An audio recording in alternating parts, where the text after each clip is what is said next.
Hey there, my name is Pierce and I created the HSD role-playing game. I want to tell you a little bit about the 8, 10, 12 dice system HSD uses and how it allows you greater flexibility in problem solving within the game environment. Let's say you've got a problem. Locked door, for instance. Pretty basic, one-dimensional situation. You go to pick the lock and whatever game system you're in provides you with a mechanic for it. Roll a couple of dice and you're done. Problem solved. New problem. Locked person. You need information from them and they're not inclined to give it away. Significantly less one-dimensional. You could intimidate them, you could bribe them, you could actually hurt them, you might even be able to employ some kind of device to help you. In most game systems, there are mechanics for all these options. The problem is the mechanics are rather single-minded. Intimidate is pretty much always puff up real big and act like you're going to punch them in the face. But intimidation doesn't always work that way. You can intimidate people with your intelligence, with your social contacts, even with your pocketbook, depending on the situation. HSD's rolling system was crafted with that idea in mind. The mechanic is simple. You have traits, which represent your physical construction, and you have proficiencies, which represent your education and skill set. Choose a trait and roll as many dice as you have points in that trait. Add the value of your proficiency to the dice rolls. For every dice that hits an 8 or better, you've scored a success.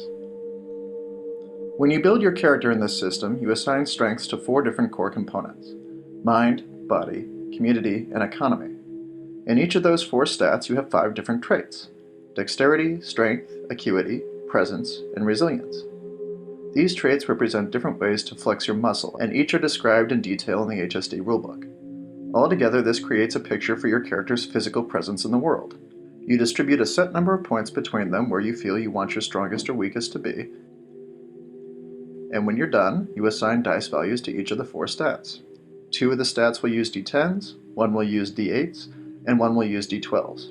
It's your choice which one uses which, but once you've set it, that's where it stays.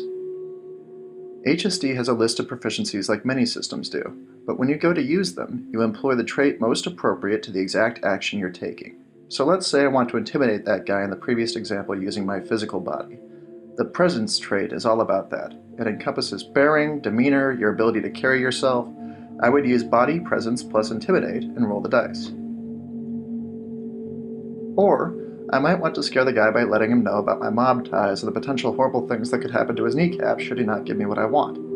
I'd be calling on my strength in that particular contact to pull that off, so I could roll community strength plus intimidate and see what that gets me. Or maybe I want to scare the guy into thinking he can't hide things from me, so I'll pull the old Sherlock trick and tell him so much about himself that he eventually spills the beans. That would be a 2-step process: body acuity plus spot to actually notice the various details on the guy's body that can give me clues as to his behavior, and then mind dexterity plus investigation to plug them all together.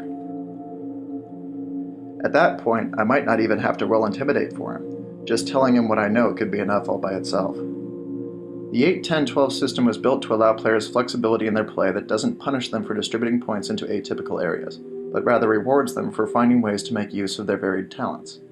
It encourages you to make situations that allow you to play to your strengths, instead of forcing you down to a single mechanic to solve a problem that is, most likely, far more multidimensional than that.